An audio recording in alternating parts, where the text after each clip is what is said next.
Today we're visiting the garden level of the Medina Farmers Exchange, and we're here with construction manager Charles Marshall. Charles, how's it going today? Good. How are you? Good. So you're undertaking this massive renovation of a pretty historic building in the center of town here. What do you have going on down here today? Okay, well, we're in the lowest level of a 40,000 square foot building. Each plate, each floor is about 10,000 square foot. Okay.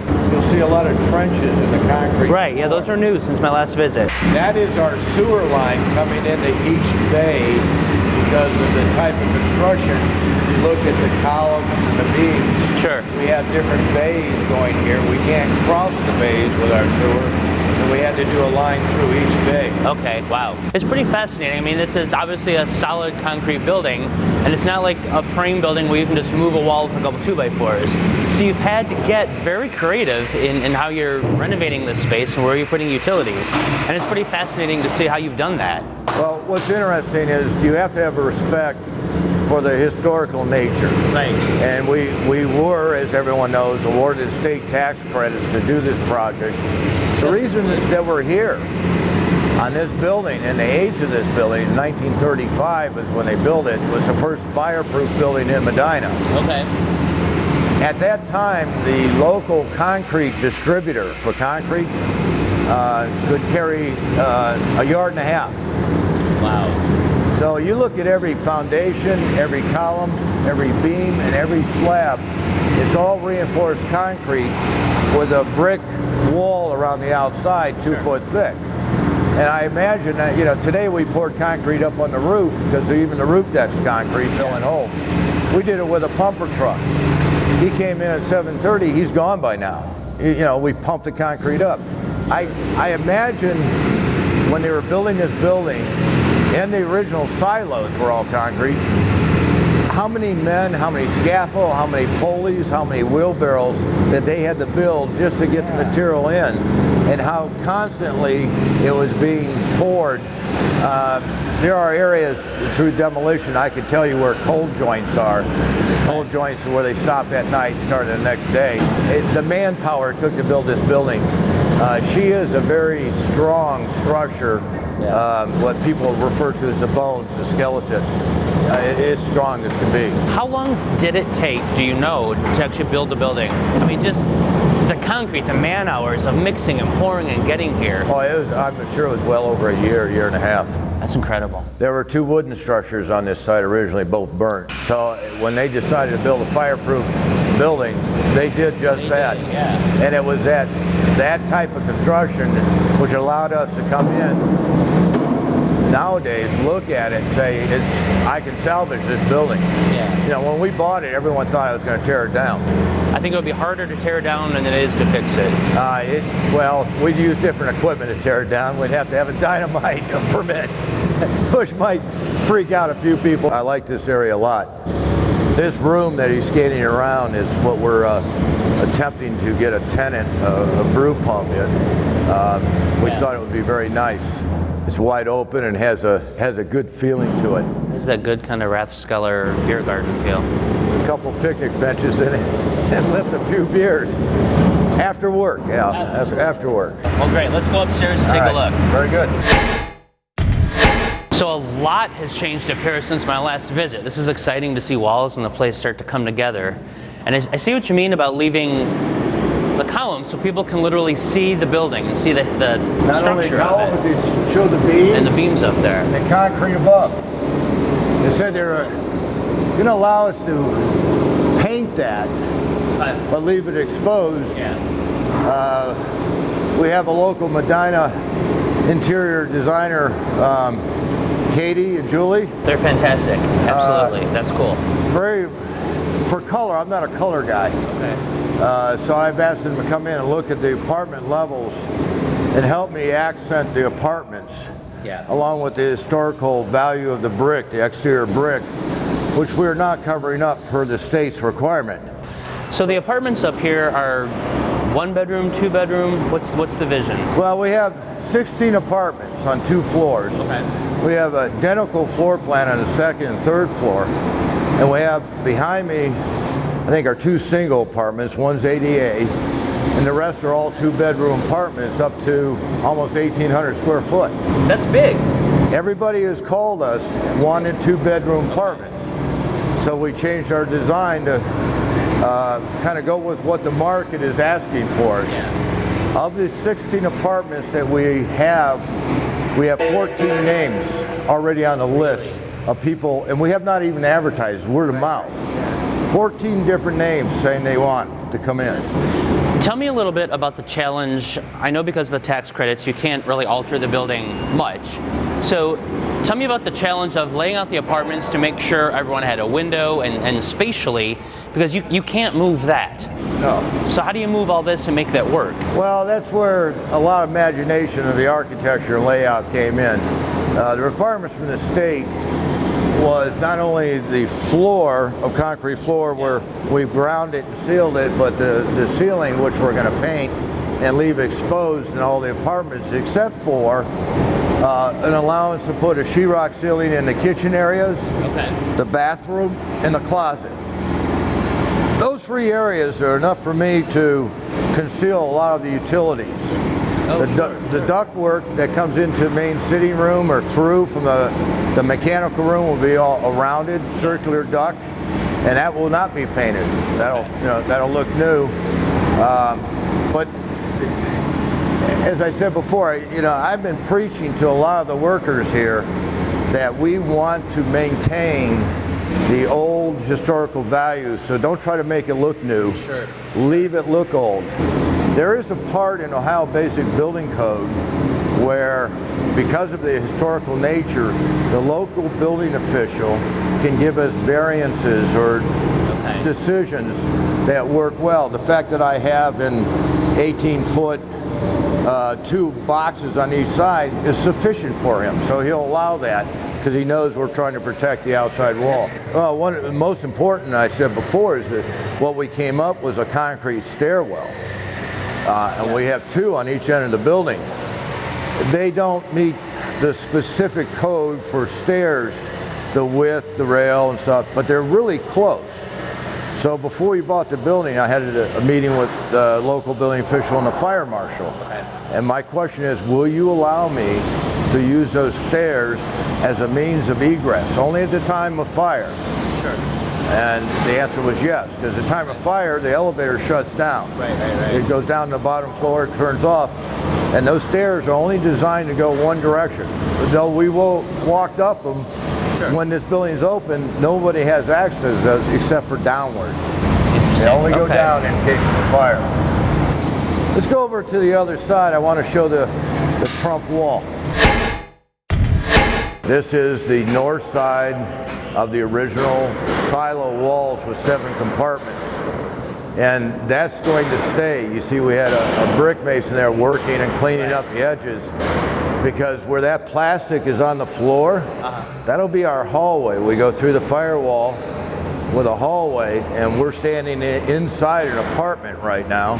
But that'll be our hallway. So the south side of the hallway on the 2nd, 3rd floor will be the original silo wall on this east end. The north side will be a typical sheetrock wall, new.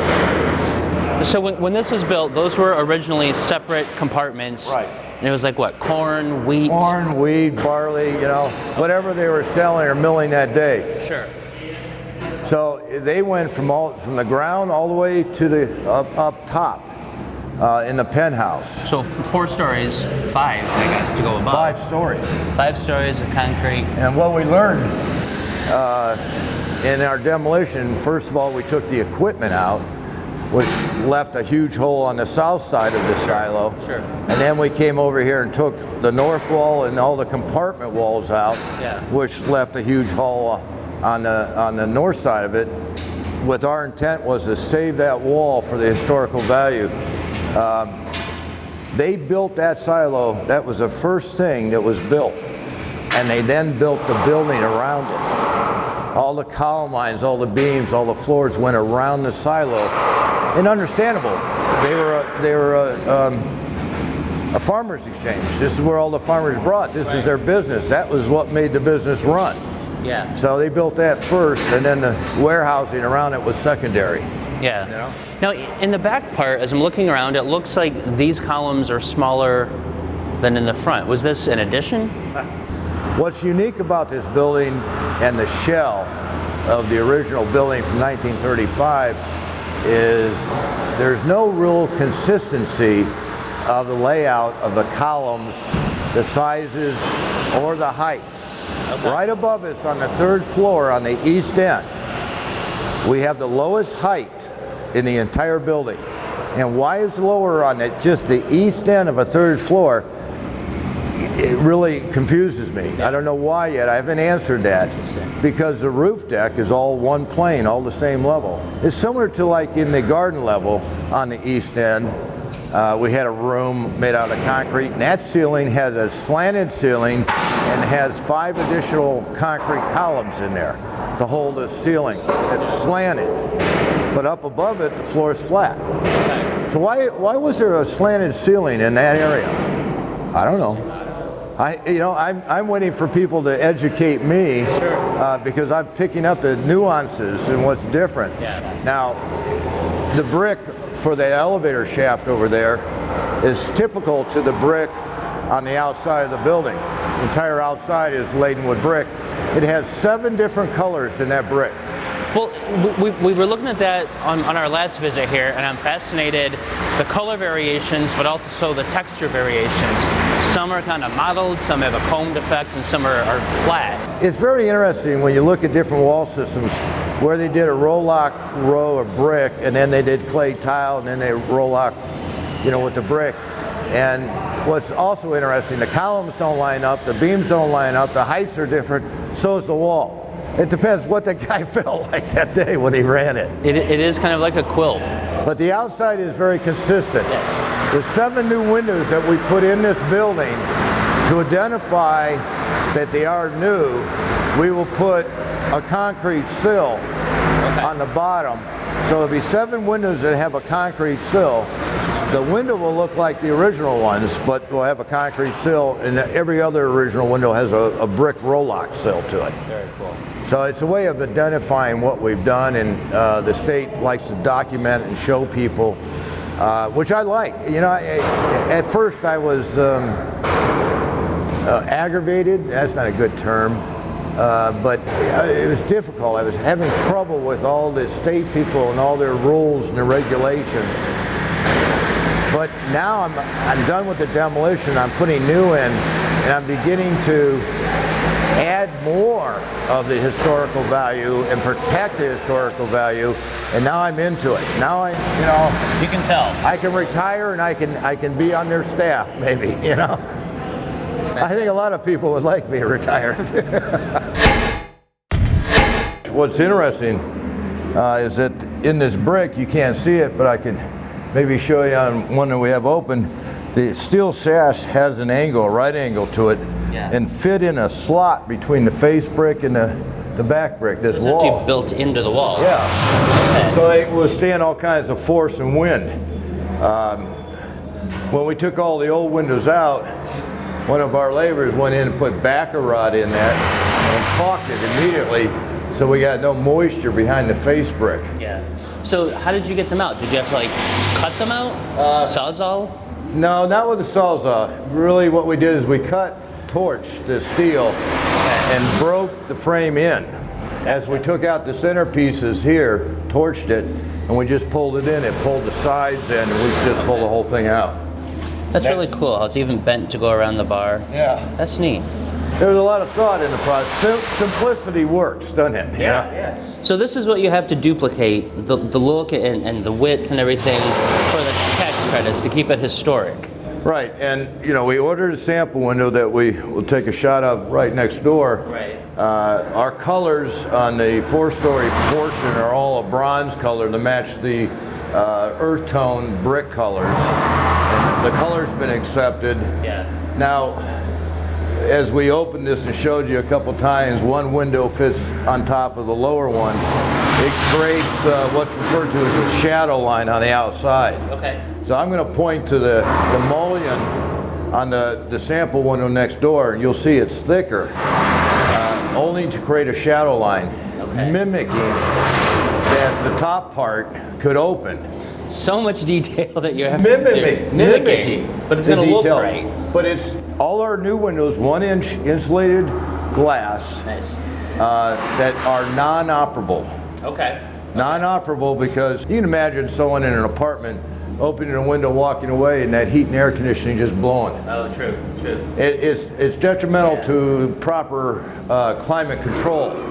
So how many of these windows did you have to have made? There's close to 75 windows. Wow. Historical windows, and we added one yesterday. Yeah. To match it historically, they didn't make you duplicate the actual window, but you had to match like the width and the mullions, and this is that shadow line you were talking about. That's the shadow line, but if you'll notice, you can see on a close look sideways how thick this glass is, 1-inch insulated, 2 pieces of glass, but every one 3-on-3, just like what was next door, with the frame size, but it's all aluminum now, and it's state of the art. It does not open. If it ever were to break, we could take the stops off from the inside and replace the glass and put it back on, but everything is sealed on this unit. The only thing we didn't do on our sample window is we didn't caulk the outside yet. Okay. We had a lift downstairs, and last Friday we had our historical consultants, Wendy and Diana Wellman, out taking pictures from the outside on a 65-foot reach. Oh my gosh. I was not at the controls that day. No. But they had pictures from, they must have 50 pictures all the way around of the existing and the new side by side to show the state.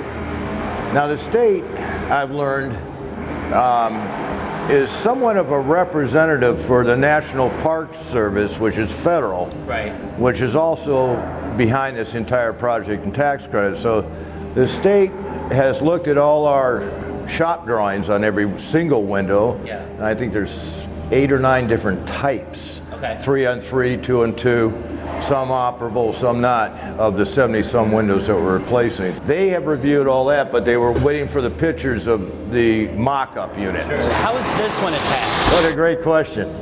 So the other steel that was an angle iron in the brick, this is attached with clips that go over that seam. This 3.5-inch width has clips on the inside of it that we mounted to the brick and screwed it to the brick, and then we took the unit and snapped it into. Oh, cool. We have 3 clips on each side. Nothing on the top. We didn't touch the header, the steel, or any of the roll lock for the drip edge. But 3 clips, and it snapped into place. That's really cool. Yeah, it was really. It's a slick system. These are manufactured by Quaker, but once again, a local sales rep, Fenenstrom, Jed Hartzler with Fenenstrom, lives right here in Medina, who is all historical windows, maybe 4 or 5 different manufacturers, what your type is. You know, it's always money type and what project he gets to select, but he was here last night at 3 o'clock talking about this window with me so we can get the order out because the order is 20 to 24 week lead time. Oh wow, okay. Every window is made a different size. Wow. You would think that in 1953 that all these window openings would be square, plumb, and all the same size. No. So this space we're in, is the front of the building, is this one apartment? Yes, we're standing in a 2-bedroom, of course, right outside the window is Court Street, all right, which is our west elevation, and this is one of our, what I refer to, one of our, it's not the largest 2-bedroom, but it has the best view. It's hard to see in the dark because all the windows are closed up for insulation, but when we let the light in, we have a center location for a kitchen, and you see the soffit material, and a center island where the holes are in the floor. Each 2-bedroom apartment has a bath, and you can see the tub, which is a bathroom off of the general seating area that whoever has this bedroom will have to walk into. But the other one, which I call the premier bedroom, has the bath privately off of that. Okay, so this is a 2-bedroom, 2-bath. 2-bedroom, 2-bath. And about, what, 1,000 square feet, 900? No, it's close to, I have that sheet, 1,700. Oh my gosh. The largest 2-bedroom, which is just opposite this hallway is almost 1,900 square feet. That's big. They're huge. That's They're fantastic. absolutely huge. We had a couple here this week, an older couple from town, local, heard about it, came to look at the layout, walked them through. They have a two-story townhouse that they built years ago, and it's time for them to downsize. Sure. And they thought it would be so neat to move into this building and live. The restaurant downstairs, a market downstairs, but we're not leasing to anyone until they can walk through a finished product. Sure. So they can see what it all looks like. They were impressed with the masonry, which the state has asked us not to cover. Sure. Not to put any shiny conduit either on it. So we're trying to figure out how to put outlets. We have such a long wall in the sitting area, right, and how to put outlets or data for a flat screen TV on this wall, or wherever they're going to put it, but not have a shiny outlet. Here's conduit right at my feet. It's all new and shiny. So we found different painting products that we can spray over top of this to make it look old and rusty. Nice, love it. Or we can just leave it out in the rain for a week or two and bring it in. This is fantastic. It's really cool to see this come along. I love in the beams you can see the grain from the wood that was used to mold that. I think that's so cool. Well, we had Katie Hines here, who has selected a light color paint. We're allowed to paint the concrete. Okay. And it'll accent all the form boards it took when they were forming and pouring the floors and the beams. The knot holes even show up from time to time. That's cool. And there's a discussion which will happen today in about an hour, where one of the owners and I are going to walk every apartment and look up, because of the 15 years of leaking roof. We have what's referred to as efflorescence. Okay. The salts that come out of the masonry mortar and comes out, and you can see the whiting stains. That's called efflorescence. That cannot be coated. We have to paint that. It's that balance of kind of the rough industrial and the finished product. Yeah, and that's the balance that moves. It's a moving pendulum. Yeah. What's the best product that we can give for what reason? Well, here we are in the garden level. This is how we start our sanitary. You see that our plumbing contractor, with all his neat, small, little equipment, is digging all the underground lines per bay because of the columns to get sanitary all the way up to the 3rd floor. So we have to look up. We've laid everything out with what we know up there, and we've raced it all the way down here. But what we did uncover yesterday, on our first dig, coming right through the wall, 3 clay tile pipes, 2 4-inch and 1 6-inch. And then about 20 foot down the row, we hit another 8-inch clay tile. So we were pumping all day yesterday, water out. I mean, it was flowing water as fast as it came out of the pipe, because we nicked the clay tile and it cracked. Water just flowing out. Just stop and think about it for a while, that all the footers inside the building had footer drains. And the footer is designed as a shelf. It comes down on a little shelf and it steps over deeper. So that was a 2 4-inch clay tile. I've yet to understand the larger one, the 8-inch, other than a header system. And then when we hit the 10-inch, it was on a diagonal from one bay to the other underground. And all of this is what I refer to as storm piping, interior drainage of my foundation from groundwater coming in. Most people would be upset. I was thrilled. I was thrilled to find it, because of the one thing that I have no documents on is all the drainage. Our roof only has, the entire roof on this building goes west to east to a gutter system. And I think that's a large 10,000 square foot, the one gutter. So I was thrilled to find that the stormwater in the basement, that contractor I just talked to on the phone is coming out. He's my site contractor on the far east end. We have never gone deep. We've taken out docks and graded. But at this level, this elevation down here in the garden level, we're going to mimic that and now go below it with my site contractor or the ditch, hoping I uncover the clay tile coming through the footer on the outside. And if I do that, hallelujah, I'm what they refer to as I'm going to daylight it. I'm going to let the water flow. Yeah. Because that wall there on our elevator that we've been pumping for 2 weeks, groundwater, most of the water was coming from the internal walls. I have an answer. I have drainage here for internal water. It's just been blocked for years. Yeah. It's really impressive watching him use that little teeny bobcat at an angle to clear that out. This is one of the best operators I've ever seen. Once again, Swingle Plumbing, local plumbing. Nice. Best contractor I've ever worked anywhere with. Nice. And I'm so happy they're on this site. But they have the little bobcat, which takes the time away from the young labor behind him with a shovel. Yeah. He doesn't have to dig it. The old-fashioned way is we have a lot of guys digging. Turn over here, we see what's referred to as a dingo. That's actually my son. Oh yeah? That's Emerson Marshall right there. And he's running a dingo, and he has an attachment on it, which is a jackhammer. Because we run into other foundations, other rock structures while they're digging through, so his job is to dig through it. So you're right, so there's the beam here. That's a grade beam. They call it grade beam because it's underground, but it duplicates right what's above us, same size shape. And the theory behind that is that it keeps the outside walls and internal columns from wanting to kick out. We've locked everything together below ground and above ground. So no buried treasure, no gold, no bottles, Not yet. no mummies. No bones. There'll never be any bones, I can tell you that. We're not bringing another government agency into this one. But and particularly, the ground here is clay. Yeah. You know, so you're right. It just sat there saturated for decades. Actually have you look at the dirt and the condition of it, of the clay. It's you can see the moisture. Right. Just for those who know dirt, it's not dry. See where he's digging out, pulling out how wet it is because it's all been saturated.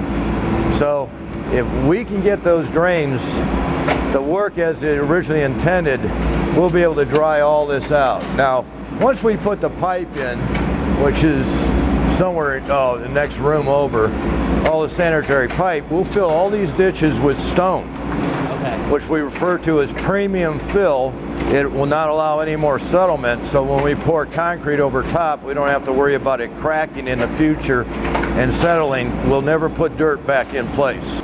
What he's digging up a slag here, a pad that was poured at the time of construction, could have been as simple as, oh, I made a mistake of where it was supposed to be, and they covered it up, you know? Or it may have been a foot or four. Yeah, that's slag. That was a material that comes from the steel burning, coal mines and stuff, firing ovens, you can tell. Yeah. And they used it for fill for many, many years in our construction industry. And so over a period of time, it's been compacted. It almost becomes concrete. And they use it as an aggregate for concrete too. No longer do we use that material because it expands and it could create problems in the concrete. That's fantastic. Charles, it's always a pleasure. Yep. Thank you so much. We love coming here and seeing the progress. I'll see you next Friday, and every time you come, something more will be done, something different. So hopefully we'll have something exciting next week too. All right? Fantastic. Thank you so much. Thank you.